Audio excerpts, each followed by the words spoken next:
Dio, est-ce que les personnes qui sont belles, est-ce qu'elles mesurent le privilège qu'elles ont et l'avantage qu'elles ont dans la vie d'être de belles personnes? J'ai l'impression que les gens qui sont trop jolis, ils négligent ça. Souvent, il y a des gens qui ne prennent pas la beauté au sérieux. Prenez la beauté au sérieux. Hein?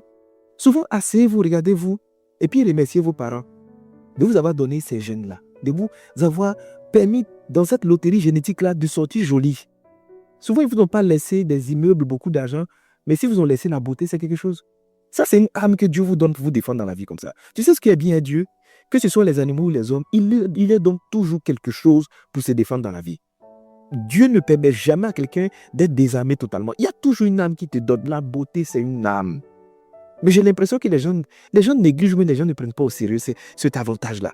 Tu sais, quand tu nais joli, tu mènes la vie déjà à 1-0. Quand un bébé est joli, souvent sa maman le cherche, elle ne sait pas où il est. On peut le prendre et puis se promène de maison en maison. C'est-à-dire, elle arrive ici, il n'est pas ici. Ah, Junior, il est là-bas. Mais qui a pris mon enfant? Elle va chercher son enfant toute la journée. Ils vont le ramener le soir. Ils l'ont habillé. Il y a l'argent dans sa poche. Il a changé de parfum. Il a dormi. Il s'est réveillé chez les gens. Parce qu'il est beau. Ça a déjà commencé. Mais quand ton enfant est vilain, ceux qui viennent donner ça, quand ils arrivent, qu'ils le voient, ils font où? Puis ils font signe de croix. Tu as l'impression que c'est funérailles. Ils font signe de croix rapidement. Et puis que Dieu protège les parents. Et puis ils s'en vont. Ça a déjà commencé. La discrimination de la beauté a déjà commencé comme ça. Est-ce que tu sais que dans la vie, il y a des jobs, il y a des opportunités, il y a des portes qui s'ouvrent devant toi parce que tu es jolie? Est-ce que tu sais que parce que tu es vilaine, il y a des travaux que tu n'auras pas? Il y a des ouvertures qu'on ne te fera pas parce que tu es vilain. En toi, tu n'as pas choisi d'être vilain. Je te dis. Donc, être beau, c'est un privilège.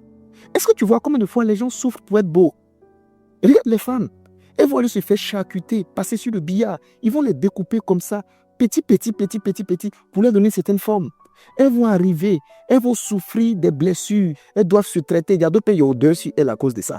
Maintenant, toi, tous ces efforts-là, tu as ça naturellement, ma chérie.